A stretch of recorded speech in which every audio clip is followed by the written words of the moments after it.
je vais te laisser te Pas présenter. de souci. Donc moi, Romain Grange, euh, joueur de foot professionnel. Ma première licence a été à la Berrichonne de Châteauroux. J'ai eu la chance d'évoluer dans toutes les catégories jusqu'au monde professionnel. La passion du foot, elle t'est venue comment? C'est familial ou toi, depuis petit, tu t'es Ouais, dit, je veux faire du foot? non, c'est, je pense, familial. Mon père a été joueur à la Berrichonne de Châteauroux dans les années 80.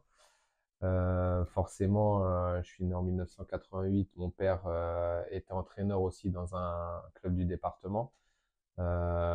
C'était la Gabatom qui est devenu maintenant le club de Levroux. Et en fait, mon père m'emmenait à chaque fois sur les terrains. Et quand je suis né, j'ai tout de suite eu un ballon dans les pieds. Et le fait d'être sur le bord de terrain avec un ballon, bah voilà, je travaillais et au final, même que j'avais pas l'âge d'avoir une licence, je m'entraînais déjà avec le Vrou. Et dès que j'ai eu la chance, enfin dès que j'ai eu l'âge de pouvoir prendre une licence, mon père m'a inscrit directement ici à la Berrichonne. Départ pour Niort? Non, pour Nancy, Ouais, pardon. après Nancy, ouais, excuse-moi. je En fais 2012. 3 ans en tant que pro à Ouais, Châteauroux et après je suis transféré à à Nancy. l'AS Nancy-Lorraine qui évoluait en Ligue 1 à l'époque. Donc justement, ça c'était une façon de passer un cap pour toi, en fait, cette étape-là. Et effectivement, en fait, ça m'a permis de passer un cap, de connaître le meilleur niveau en France. Et ça a permis aussi à mon club formateur de toucher un petit transfert qui est pas négligeable pour un club de Ligue 2. Et t'en retiens quoi de cette expérience à Nancy? Bonne expérience? Ouais, très bonne expérience parce que forcément, on évolue en Ligue 1, on évolue aux meilleurs joueurs du championnat français.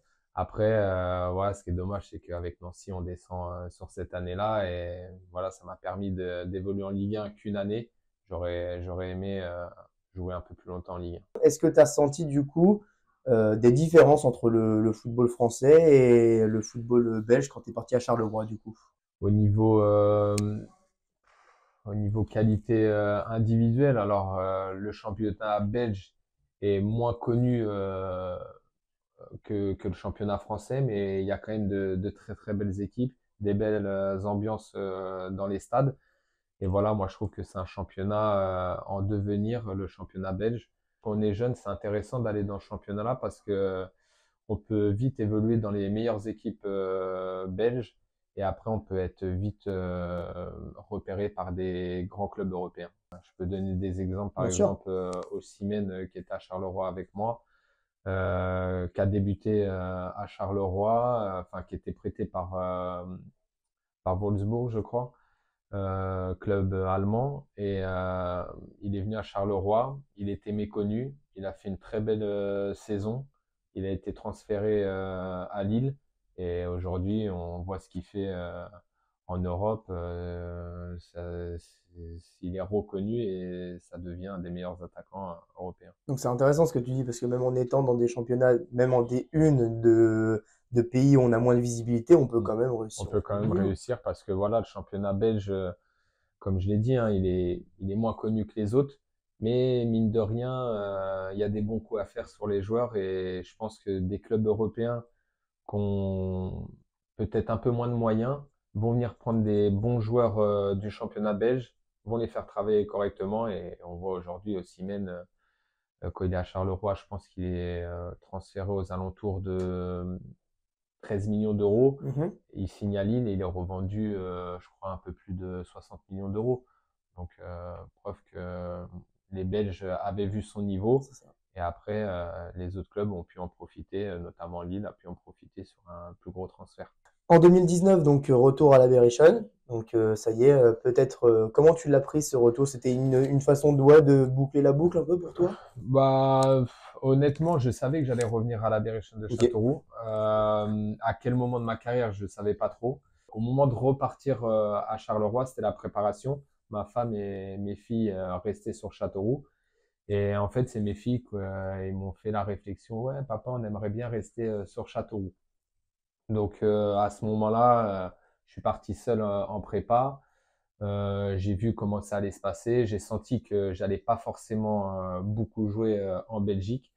Et là, à ce moment-là, j'ai contacté mon agent en lui disant, écoute, j'aimerais bien rentrer en France.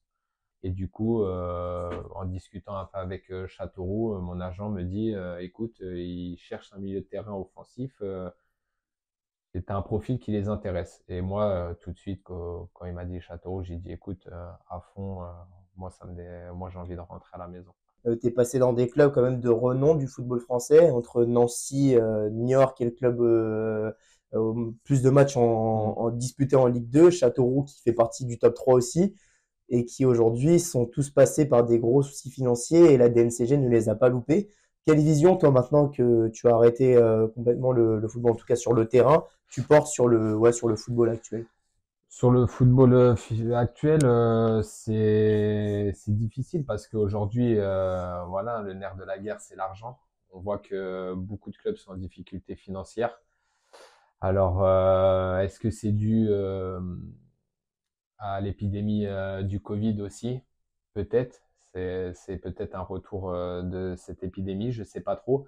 Mais c'est vrai qu'aujourd'hui, quand on discute avec pas mal de clubs et avec pas mal de dirigeants, on voit que financièrement, c'est difficile pour beaucoup de clubs et dont des gros clubs français. Donc, Mm. c'est là où c'est un peu dramatique. Alors, est-ce que les clubs aujourd'hui vivent au-dessus de leurs moyens?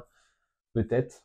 Je sais pas trop, mais c'est sûr que pour les prochaines années, en tout cas, ça fait peur pour le championnat français. Ouais. Super. Eh ben, je te souhaite le meilleur pour la suite alors. Merci Merci beaucoup. beaucoup, Romain.